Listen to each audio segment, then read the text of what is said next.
आप भी श्री कृष्ण जी के भगत हैं और श्रीमद् भगवत गीता सुन के ज्ञान में वृद्धि करना चाहते हैं, तो आप बिल्कुल सही चैनल पर आए हैं।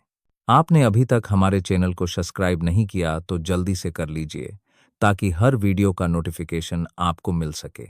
इस संपूर्ण गीता के सारांश संस्कृत के श्लोकों के साथ हिंदी में वर्णित करके और आसान भाषा में समझाया गया है। आस्था के विभाग। अर्जुन ने कहा, जो लोग शास्त्र विधि की उपेक्षा करके श्रद्धापूर्वक यज्ञ करते हैं, हे कृष्ण, उनका भाव सतोगुण, रजोगुण या तमोगुण क्या है? अर्जुन उवाच, ये शास्त्र विधिमुत्तज्य यजन्ते श्रद्धायान्विताः तेषां निष्ठा तु कृष्ण सत्वम अहो राजस्तमः। अर्जुनः उवाच, अर्जुन ने कहा, ये वे शास्त्र विधिम, शास्त्र के नियमों को उत्सर्ज्य त्याग करके, यजन्ते पूजाएं, श्रद्धाएं पूर्ण श्रद्धा, अन्विताः युक्त, तेषाम उनका, निष्ठा श्रद्धा, तु परंतु, का वह क्या है? कृष्ण, हे कृष्ण, सत्वम सत्व में, अहो कहाँ, रजः काम में, तमः अज्ञान में। अनुवाद। अर्जुन ने पूछा, हे कृष्ण, जो मनुष्य शास्त्र के नियमों का पालन न करके अपनी कल्पना के अनुसार पूजा करता है, उसकी क्या स्थिति होती है? क्या वह सतोगुण में है, रजोगुण में है या तमोगुण में है? चतुर्थ अध्याय के 29वें श्लोक में कहा गया है कि किसी विशेष प्रकार की उपासना में आस्था रखने वाला व्यक्ति धीरे धीरे ज्ञान की अवस्था तक पहुंचता है और शांति एवं समृद्धि की सर्वोच्च सिद्धि प्राप्त करता है। 16वें अध्याय में यह निष्कर्ष निकाला गया है कि जो व्यक्ति शास्त्रों में वर्णित नियमों का पालन नहीं करता, वह असुर कहलाता है, और जो शास्त्रीय आदेशों का निष्ठापूर्वक पालन करता है, वह देव कहलाता है। अब यदि कोई श्रद्धापूर्वक कुछ ऐसे नियमों का पालन करता है जिनका उल्लेख शास्त्रीय आदेशों में नहीं है, तो उसकी क्या स्थिति है? अर्जुन के इस संदेह का समाधान कृष्ण द्वारा किया जाना है। क्या वे लोग जो किसी मनुष्य का चयन करके और उस पर विश्वास रखकर किसी प्रकार के ईश्वर की रचना करते हैं, सतोगुण, रजोगुण या तमोगुण से उपासना करते हैं, क्या ऐसे व्यक्ति जीवन की सिद्धि प्राप्त करते हैं? क्या उनके लिए वास्तविक ज्ञान में स्थित होना और स्वयं को सर्वोच्च सिद्धि तक पहुंचाना संभव है? जो लोग शास्त्रों के नियमों का पालन नहीं करते किंतु किसी चीज में आस्था रखते हैं और देवताओं और मनुष्यों की पूजा करते हैं, क्या उन्हें अपने प्रयास में सफलता मिलती है? अर्जुन कृष्ण से ये प्रश्न पूछ रहे हैं। भगवान ने कहा, शरीर में 3 प्रकार की श्रद्धा होती है जो शरीर में अंतर्निहित है। अब सतो, रजो और तमोगुण के विषय में सुनो। श्री भगवान उवाच, त्रे विधा भवति श्रद्धा जेहिनां सस्वभावया सात्विकी राजसी चैव तामसी चेतिताम शिर्ण्यो।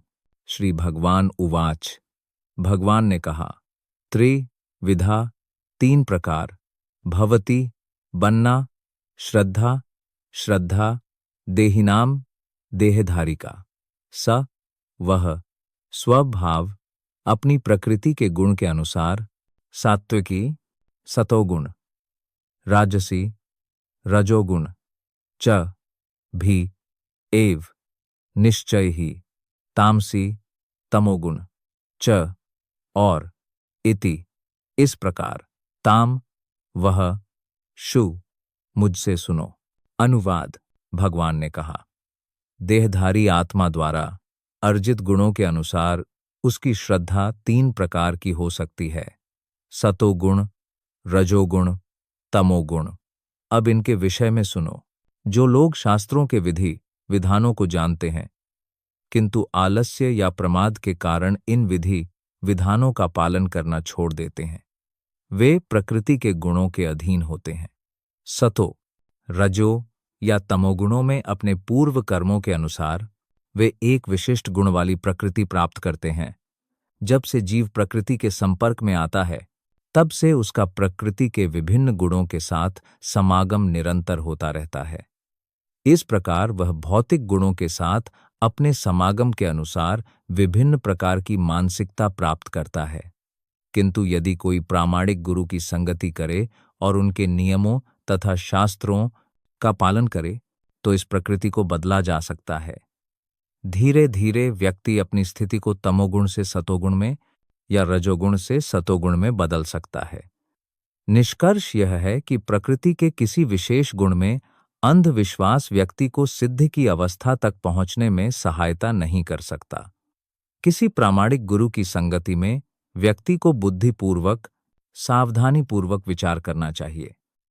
इस प्रकार व्यक्ति अपनी स्थिति को प्रकृति के उच्चतर गुण में बदल सकता है।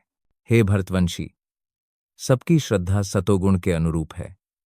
भगवान श्रद्धा के स्वरूप हैं। सत्वानुरूपा सर्वस्या श्रद्धा भवति भर्ता श्रद्धमायोयम पुरुषो यो याच क्रुद्धा स इवासः।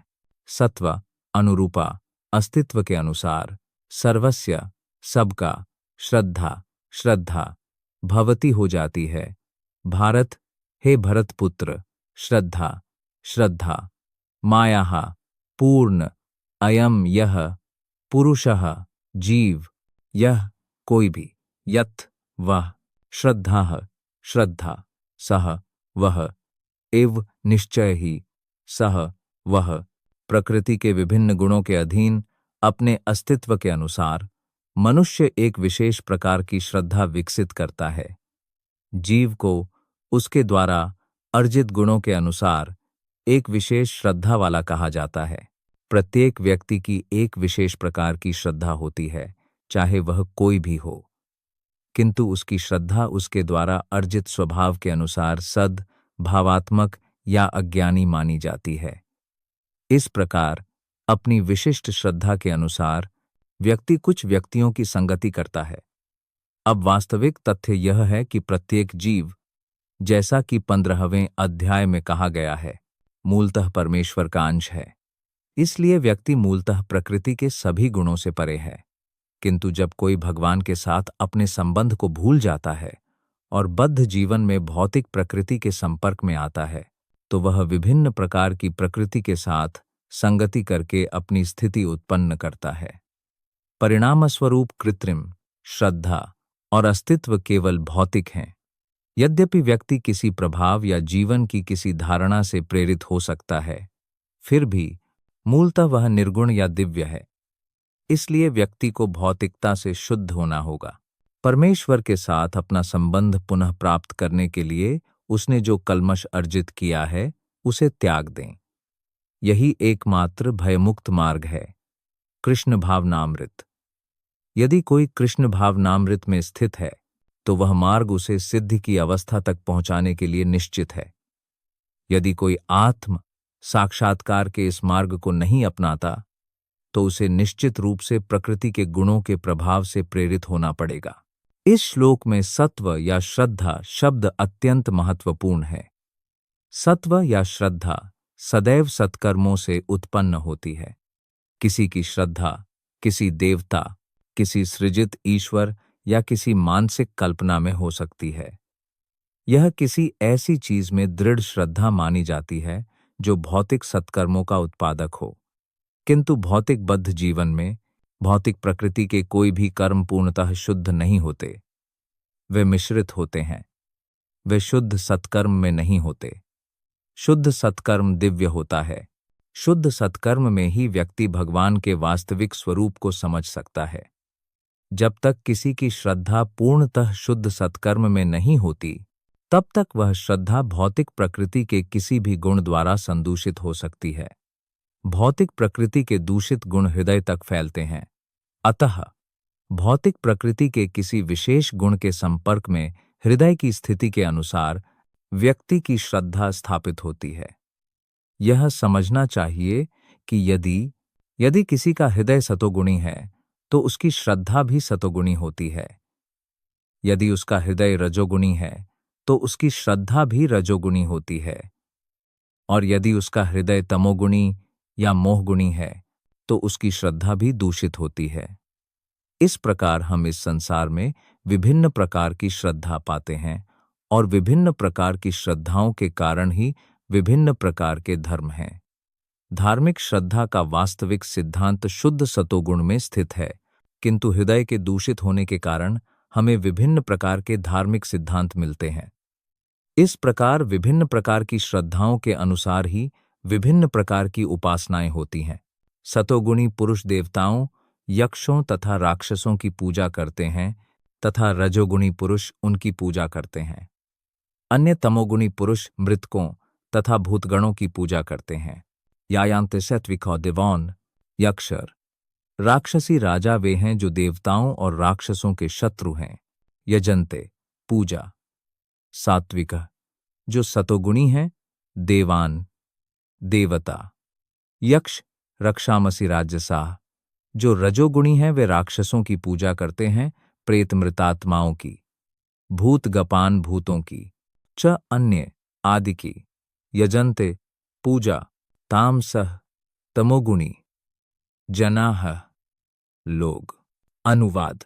सतोगुणी मनुष्य देवताओं की पूजा करते हैं, रजोगुणी मनुष्य असुरों की पूजा करते हैं और तमोगुणी मनुष्य भूत प्रेतों की पूजा करते हैं। इस श्लोक में भगवान ने बाह्य कर्मों के अनुसार विभिन्न प्रकार के उपासकों का वर्णन किया है। शास्त्रीय आदेशानुसार केवल भगवान ही पूजनीय हैं, किंतु जो लोग शास्त्रीय आदेशों से पूर्णतः परिचित नहीं हैं या उन पर विश्वास नहीं करते, वे अपनी प्रवृत्ति के अनुसार विभिन्न वस्तुओं की पूजा करते हैं। भौतिक प्रकृति के गुणों में विशिष्ट परिस्थितियां होती हैं। जो लोग सतोगुण में स्थित होते हैं, वे सामान्यतः देवताओं की पूजा करते हैं। देवताओं में ब्रह्मा, शिव तथा अन्य जैसे इंद्र, चंद्र और सूर्य देव शामिल हैं। देवता विभिन्न हैं। सतोगुणी लोग किसी विशेष उद्देश्य के लिए किसी विशेष देवता की पूजा करते हैं। इसी प्रकार जो लोग रजोगुण में होते हैं, वे असुरों की पूजा करते हैं। हमें स्मरण है कि द्वितीय विश्व युद्ध के दौरान कलकत्ता में एक व्यक्ति ने हिटलर की पूजा की थी, क्योंकि उस युद्ध के कारण उसने कालाबाजारी करके बहुत अधिक धन अर्जित कर लिया था। इसी प्रकार रजोगुणी और तमोगुणी लोग सामान्यतः किसी शक्तिशाली व्यक्ति को भगवान चुनते हैं। वे सोचते हैं कि किसी की भी भगवान के रूप में पूजा की जा सकती है और समान परिणाम प्राप्त होंगे। अब यहां स्पष्ट रूप से वर्णित है कि जो लोग रजोगुणी हैं, वे ऐसे देवताओं की पूजा और रचना करते हैं, और जो लोग तमोगुणी अंधकारमय हैं, वे मृतात्माओं की पूजा करते हैं। कभी कभी लोग किसी मृत व्यक्ति की समाधि पर पूजा करते हैं। यौन सेवा को भी तामसी माना जाता है। इसी प्रकार भारत के सुदूर गांवों में भूत प्रेतों की पूजा करने वाले होते हैं। हमने देखा है कि भारत में निम्न वर्ग के लोग कभी कभी जंगल में जाते हैं, और यदि उन्हें पता चलता है कि किसी वृक्ष पर कोई भूत रहता है, तो वे उस वृक्ष की पूजा करते हैं और बलि चढ़ाते हैं। ये विभिन्न प्रकार की पूजाएं वास्तव में ईश्वर पूजा नहीं है। ईश्वर पूजा उन व्यक्तियों के लिए है जो दिव्य रूप से शुद्ध सत्व में स्थित हैं। श्रीमद्भागवतम में कहा गया है, सत्वम विशुद्धम वासुदेव शब्दितम। जब कोई व्यक्ति शुद्ध सत्व में स्थित होता है, तो वह वासुदेव की पूजा करता है। तात्पर्य यह है कि जो लोग प्रकृति के भौतिक गुणों से पूर्णतः शुद्ध हो चुके हैं और जो दिव्य रूप में स्थित हैं, वे भगवान की पूजा कर सकते हैं। निराकारवादियों को सतोगुणी माना जाता है और वे 5 प्रकार के देवताओं की पूजा करते हैं। वे भौतिक जगत में निराकार विष्णु या विष्णु रूप की पूजा करते हैं, जिसे दार्शनिक विष्णु के रूप में जाना जाता है। विष्णु भगवान के परम व्यक्तित्व का विस्तार हैं, लेकिन निराकारवादी, क्योंकि वे अंततः भगवान के परम व्यक्तित्व में विश्वास नहीं करते, कल्पना करते हैं कि विष्णु रूप निराकार ब्रह्म का ही एक अन्य पहलू है। इसी प्रकार वे कल्पना करते हैं कि भगवान ब्रह्मा रजोगुणी निराकार रूप हैं। इस प्रकार वे कभी कभी 5 प्रकार के देवताओं का वर्णन करते हैं जो पूजनीय हैं, लेकिन चूंकि वे सोचते हैं कि वास्तविक सत्य निराकार ब्रह्म है, इसलिए वे अंतिम लक्ष्य पर सभी पूजनीय वस्तुओं का त्याग कर देते हैं।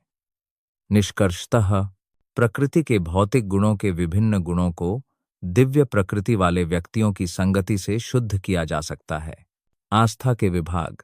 जो लोग अशास्त्रीय नियमों द्वारा निर्धारित कठोर तपस्या करते हैं, वे अभिमान और अहंकार से भरे हुए हैं तथा काम और आवेश में प्रबल हैं।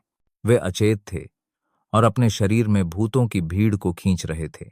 जो लोग दुष्टात्मा होने के लिए दृढ़ हैं, उनके शरीर में भी मुझे जानो।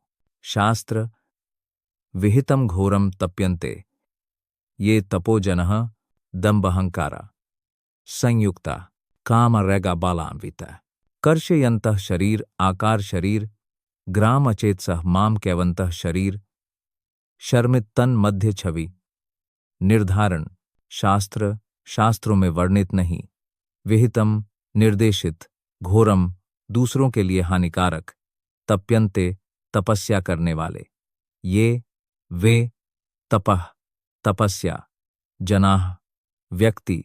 दंभ अभिमान। अहंकार संयुक्ताः लगे हुए। काम वासना राग आसक्ति बल अन्विताः प्रेरित। कर्षयन्तः पीड़ा देने वाला। शरीर स्थन शरीर के भीतर स्थित। भूत ग्रामम भौतिक तत्वों का संयोजन।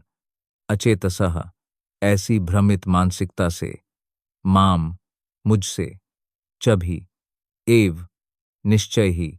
अंतः भीतर शरीर स्थन शरीर में स्थित। तान उन्हें। विद्धि समझो। असुर राक्षसों। निश्चयन निश्चय ही। अनुवाद। जो लोग अहंकार काम और आसक्ति के कारण शास्त्र विरुद्ध कठोर तप करते हैं, जो काम से प्रेरित होते हैं तथा जो अपने शरीर के अंगों और अपने भीतर स्थित परमात्मा को कष्ट देते हैं, वे राक्षस कहलाते हैं। कुछ लोग ऐसे भी हैं जो तपस्या और प्रायश्चित के ऐसे तरीके गढ़ते हैं जिनका उल्लेख धर्म ग्रंथों में नहीं है। उदाहरण के लिए, किसी गुप्त उद्देश्य से उपवास करना, जैसे कि विशुद्ध राजनीतिक स्वार्थ को बढ़ावा देना, शास्त्रों में उपवास का उल्लेख नहीं है। शास्त्र आध्यात्मिक उन्नति के लिए उपवास करने का सुझाव देते हैं, किसी राजनीतिक या सामाजिक उद्देश्य के लिए नहीं। भगवद गीता के अनुसार जो व्यक्ति ऐसी तपस्या करते हैं, वे निश्चित रूप से आसुरी होते हैं।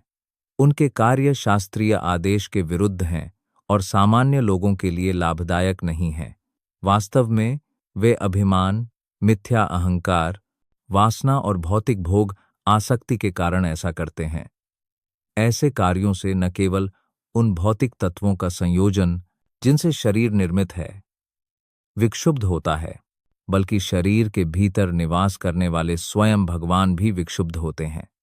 किसी राजनीतिक उद्देश्य के लिए किया गया ऐसा अनधिकृत उपवास या तपस्या निश्चित रूप से दूसरों के लिए अत्यंत कष्टकारी है।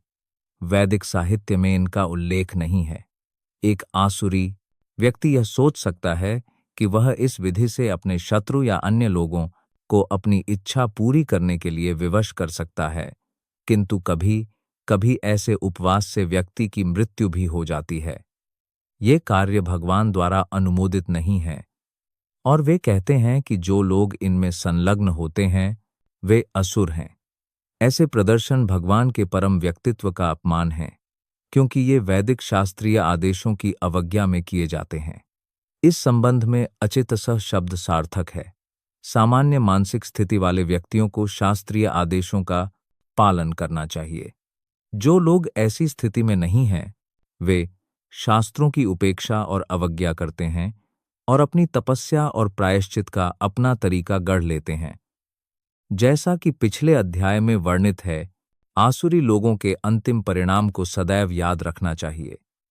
भगवान उन्हें आसुरी व्यक्तियों के गर्भ में जन्म लेने के लिए बाध्य करते हैं। परिणाम स्वरूप वे भगवान के परम व्यक्तित्व के साथ अपने संबंध को जाने बिना जन्मांतर आसुरी सिद्धांतों के अनुसार जीवन व्यतीत करेंगे। तथापि यदि ऐसे व्यक्ति इतने भाग्यशाली हों कि उन्हें किसी आध्यात्मिक गुरु का मार्गदर्शन प्राप्त हो जो उन्हें वैदिक ज्ञान के मार्ग पर निर्देशित कर सके, तो वे इस उलझन से बाहर निकल सकते हैं और अंततः परम लक्ष्य प्राप्त कर सकते हैं। 3 प्रकार के भोजन हैं जो सबको प्रिय हैं। अब मुझसे यज्ञ, तप और दान का भेद सुनो। आहरस्तु एपीआई सर्वस्य त्रि विद्यो भवति प्रियः यज्ञ तप तथा दानम तेसम भेदन इमाम एसारेन्यु अहरह आइटिंग तु सर्टनली अपि also सर्वस्या of everyone Trividha three kinds भावती there अरे प्रियाह dear यज्ञ sacrifice तपाह austerity तथा also Danam charity tesam of theme भेदम differ ensis imam thus SRINU here. अनुवाद। यहाँ तक कि सभी लोग जो भोजन ग्रहण करते हैं वह भी प्रकृति के 3 गुणों के अनुसार 3 प्रकार का होता है। यज्ञ, तप और दान के बारे में भी यही बात लागू होती है। सुनो, मैं तुम्हें इनके भेद बताता हूँ। विभिन्न परिस्थितियों और भौतिक प्रकृति के गुणों के अनुसार भोजन करने, यज्ञ करने, तपस्या करने और दान करने के तरीकों में भिन्नताएं होती हैं। ये सभी एक ही स्तर पर नहीं किए जाते। जो लोग विश्लेषणात्मक रूप से समझ सकते हैं कि भौतिक प्रकृति के किस गुण में किस प्रकार के कर्म होते हैं, वे वास्तव में बुद्धिमान हैं। जो लोग सभी प्रकार के यज्ञों, भोजन या दान को एक समान मानते हैं, वे भेदभाव नहीं कर सकते और वे मूर्ख हैं।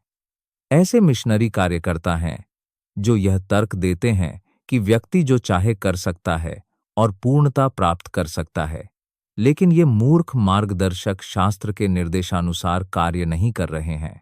वे तरीके गढ़ रहे हैं और आम लोगों को गुमराह कर रहे हैं। ये आयु, बल, स्वास्थ्य, सुख और प्रेम को बढ़ाते हैं। रसीले, स्निग्ध, स्थिर और हृदय को सुखदायक भोजन सतोगुण को प्रिय होते हैं। 8 ये कड़वे, नमकीन, अति उष्ण, तीखे, रूखे और दाहक होते हैं। राजसिक लोगों द्वारा वांछित भोजन दुहाक, शोक और रोग का कारण होते हैं।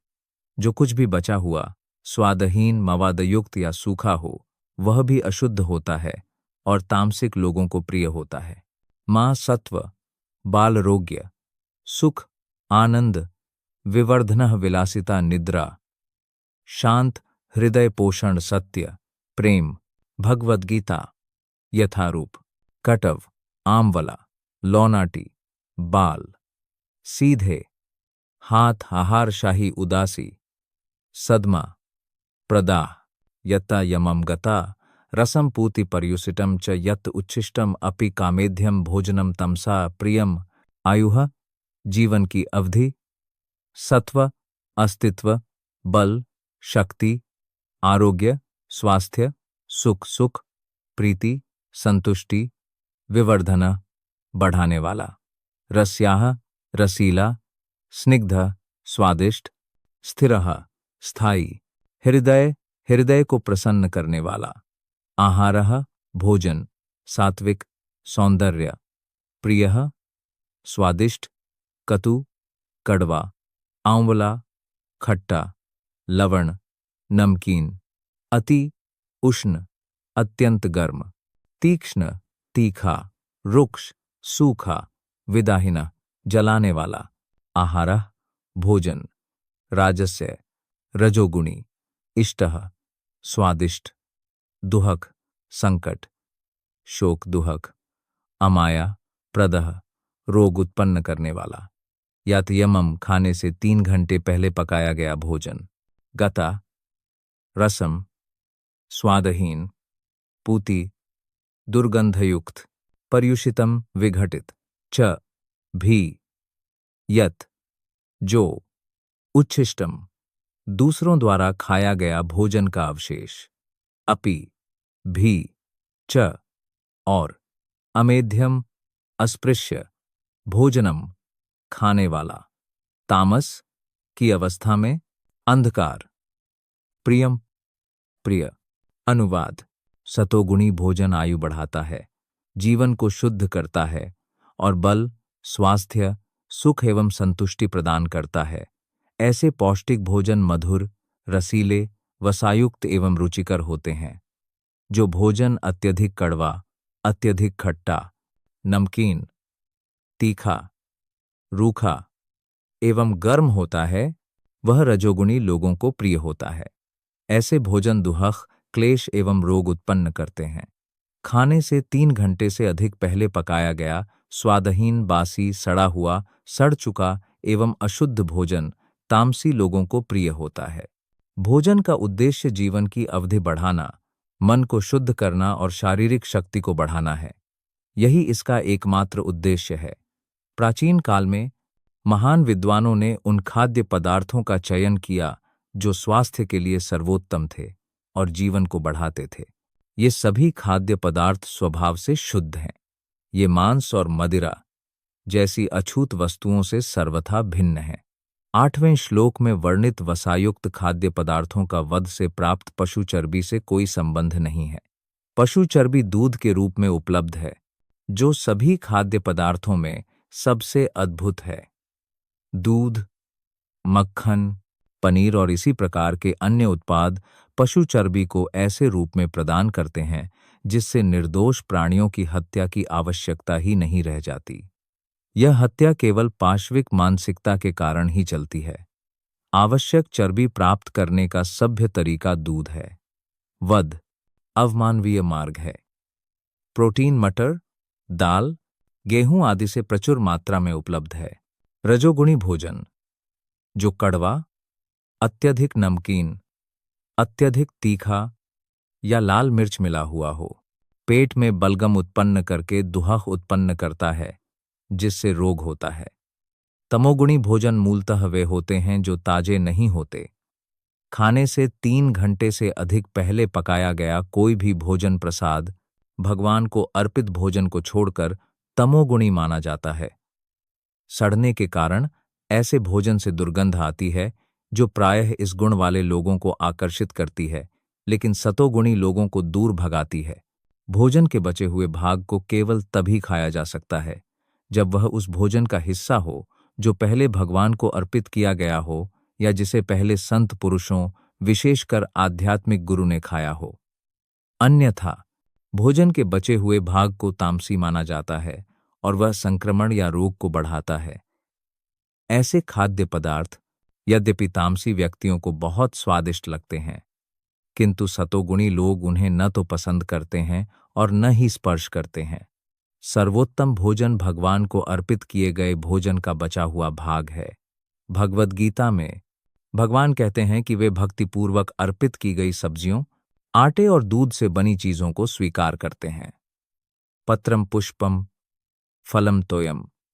निस्संदेह भक्ति और प्रेम ही वे प्रमुख वस्तुएं हैं जिन्हें भगवान स्वीकार करते हैं, किंतु यह भी उल्लेख है कि प्रसाद को एक विशेष विधि से तैयार किया जाना चाहिए। भगवान को अर्पित किया गया कोई भी भोजन शास्त्र के आदेशानुसार तैयार किया गया हो, ग्रहण किया जा सकता है, भले ही वह बहुत पहले तैयार किया गया हो, क्योंकि ऐसा भोजन दिव्य होता है। अतः भोजन को रोगाणुरोधक, भक्ष्य तथा सभी व्यक्तियों के लिए सुस्वादु बनाने के लिए भगवान को भोजन अर्पित करना चाहिए। जो लोग फल की इच्छा नहीं रखते, उनके द्वारा किया गया यज्ञ विधिपूर्वक किया जाता है। जो व्यक्ति मन में यह निश्चय कर लेता है कि यज्ञ करना है, वह सात्विक है। अपहलाकांक्षी भीर यज्ञो विधि दृष्टो या ज्ञाते यास्तव्यम एवेति मना सा माधव या सत्विक्या।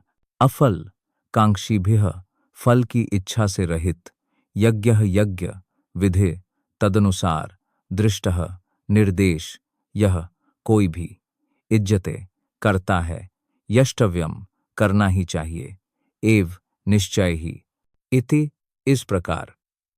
मना मन, समाध्या स्थित सह वह सात्विकः सत्वगुण में स्थित है। अनुवाद: यज्ञों में जो यज्ञ कर्तव्य और शास्त्र विधि के अनुसार तथा बिना किसी फल की आशा के किया जाता है, वह सत्वगुणी होता है। सामान्य प्रवृत्ति किसी उद्देश्य को ध्यान में रखकर यज्ञ करने की होती है, किंतु यहाँ कहा गया है कि यज्ञ बिना किसी इच्छा के किया जाना चाहिए। इसे कर्तव्य समझकर किया जाना चाहिए। उदाहरण के लिए मंदिरों या गिरजाघरों में अनुष्ठानों को ही लें। सामान्यतः ये भौतिक लाभ के उद्देश्य से किए जाते हैं, किंतु यह सात्विकता नहीं है। मनुष्य को कर्तव्य समझकर मंदिर या गिरजाघर जाना चाहिए, भगवान के प्रति सम्मान प्रकट करना चाहिए तथा फूल और खाद्य पदार्थ अर्पित करने चाहिए। सभी सोचते हैं कि केवल भगवान की पूजा करने के लिए मंदिर जाने का कोई लाभ नहीं है, किंतु शास्त्रों के आदेशानुसार आर्थिक लाभ के लिए पूजा करने की अनुशंसा नहीं की गई है।